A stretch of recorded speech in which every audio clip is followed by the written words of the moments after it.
शांति तो नहीं मिली। तो सुखदेव जी महाराज कहते हैं, हे परीक्षित, शांति तो सिर्फ भगवान की कथा में है, भगवान के नाम में है। इस संसार में किसी को भी शांति प्राप्त नहीं हो सकती अगर वो कृष्ण से जुड़ा नहीं है, भगवान से अगर वो जुड़ा नहीं है।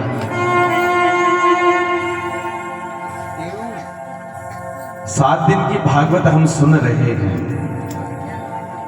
कम से कम हमें ये पता होना चाहिए कि ये भागवत है क्या, क्या है भागवत। देखो जी, सीधा सा आपको मैं जवाब देता हूं, ज्यादा घुमाऊं फिराऊंगा तो आपको समझ में नहीं आएगा। भागवत का अर्थ है जो भगवान का है, जो भगवान का है वो भागवत है। जैसे जो भगवान का भक्त है वो भागवत है, जो भगवान का कीर्तन है वो भागवत है, जो भगवान का भक्त है वो भागवत है, जो भगवान की लीलाओं का ज्ञान है वही भागवत है। तो भागवत वह है जो भगवान का है, सीधा सा ये है भागवत का। विरक्तो वैष्णव्यो विप्रो वेद शास्त्र विशुद्धिकृत दृष्टांत कुशलो धीरो वक्ता कार्योति निस्मृता।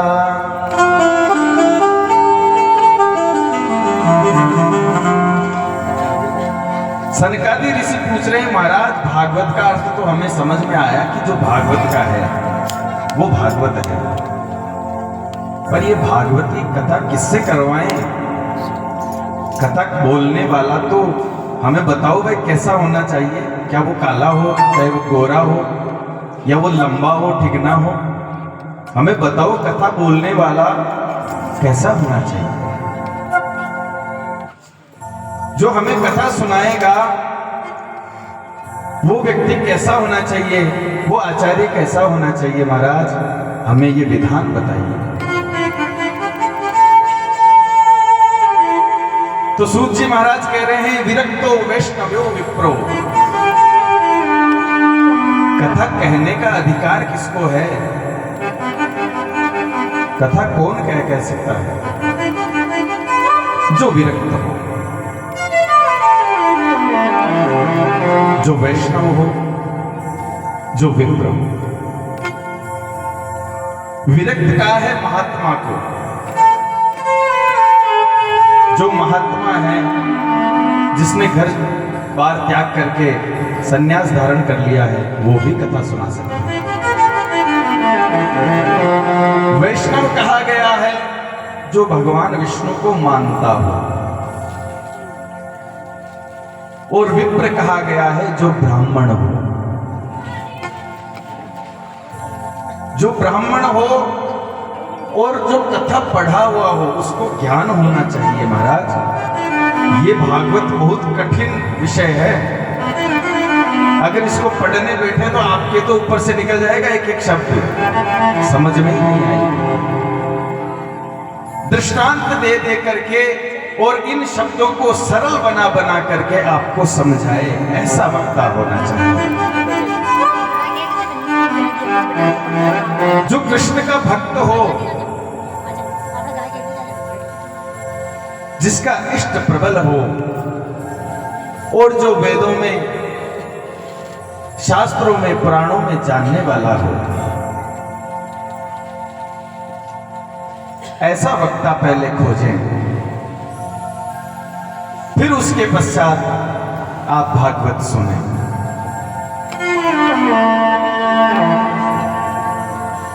विष्णु दीक्षा विहीनानां नाधिकार कथा श्रवे।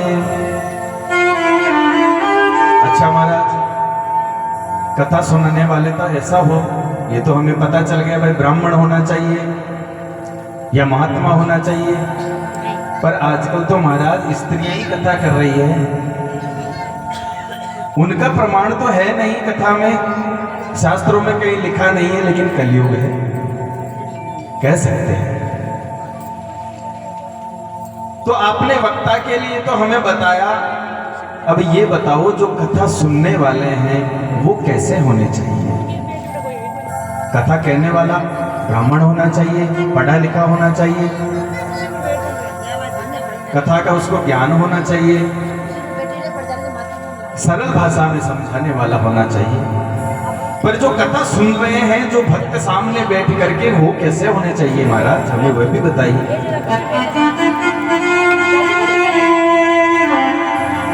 सबसे पहली बात कही, विष्णु दीक्षा विहीना नहाधिकार कथा से।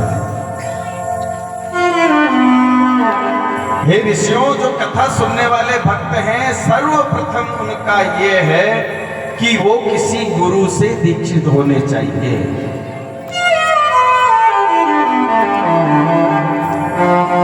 देखो, अपने यहां कहा गया है, दो व्यक्ति बताए गए, दो तरह के, एक कहते हैं नुगरा, एक कहते हैं सुगरा। तो नुगरा कौन है? नुगरा वह है जिसने कान में गुरु से मंत्र नहीं लिया, और सुगरा वो है जिसने मंत्र गुरु से प्राप्त किया और उसका रोज जप करता है। तो सर्वप्रथम सुखदेव व्यास जी महाराज ने सर्वप्रथम यही कहा कि जो सुनने वाला है कथा, उसको विष्णु भगवान की या किसी गुरु की दीक्षा प्राप्त होनी चाहिए, गुरु से दीक्षित होना चाहिए। अगर गुरु नहीं बनाया तो उसको कथा का फल प्राप्त नहीं होगा महाराज। सर्वप्रथम गुरु बनाना चाहिए। गुरुर् ब्रह्मा गुरुर्विष्णु गुरुर्देवो महेश्वर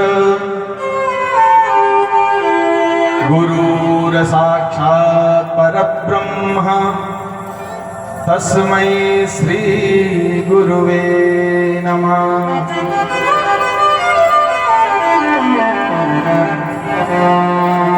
तो कथा सुनने से पहले गुरु दीक्षित होना जरूरी है, गुरु से दीक्षा लेना जरूरी है, ताकि उसका फल आपको मिल सके।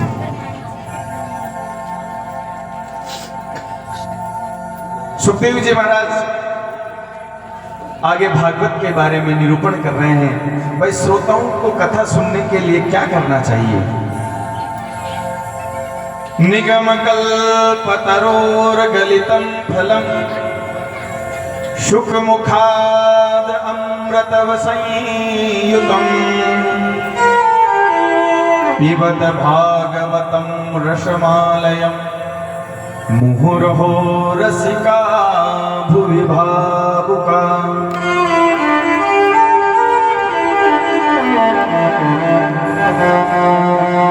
निगम कल्पतरोर गलितम फलम,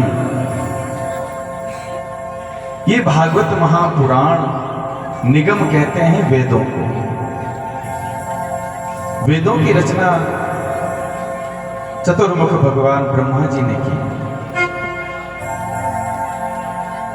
अब वेद तो हर किसी के समझ में आते नहीं है, ब्राह्मणों को भी पढ़ना है वेद तो बाहर जाना पड़ेगा, आश्रम में रहना पड़ेगा, गुरु से मंत्र पढ़ने पड़ेंगे, तभी वेद समझ में आएगा। तो ब्रह्मा जी ने 4 वेदों का निरूपण किया, 4 वेद बनाए। सबसे पहला ऋग्वेद, यजुर्वेद, सामवेद और अथर्ववेद। सर्वप्रथम 4 वेद बनाए। तो चारों वेदों को समझने के लिए तो बहुत ज्ञान चाहिए, कलयुग में तो इतना ज्ञान है नहीं जो चारों वेदों को समझ सके। इसलिए महाराज हमें क्या करना चाहिए? तो व्यास जी महाराज ने इस शंका का समाधान करने के लिए 18 पुराणों की रचना करी। जब 17 पुराण लिख दी व्यास जी ने, फिर भी शांति प्राप्त नहीं हो रही। नारद जी महाराज ने कहा है भगवान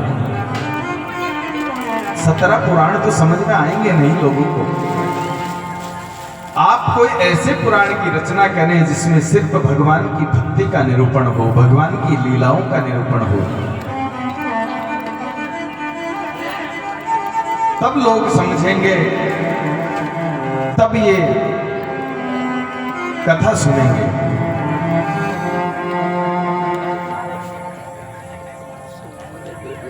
तो महाराज ये कथा व्यास जी महाराज ने भागवत महापुराण लिख दी। ये किस किस को सुनाई गई? पहले किसने सुनी ये कथा?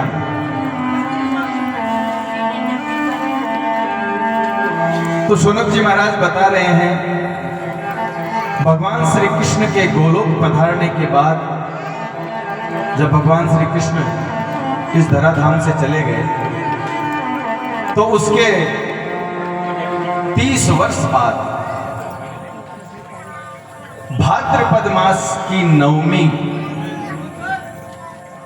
भाद्रपद मास की नवमी से सुखदेव जी महाराज ने परीक्षित को ये भागवत कथा सुनाई। परीक्षित के पश्चात उससे 200 वर्ष और बीतने पर शुद्ध आषाढ़ मास में श्री गोकर्ण जी महाराज ने धुंधकारी को सुनाई। कल हम ये प्रसंग सुन रहे थे, तो आप सब लोग हमें ये बता सकते हैं कि भाई ये आत्मदेव जी महाराज कौन सी नदी के किनारे रहते थे? कथा सुनी है आप लोगों ने?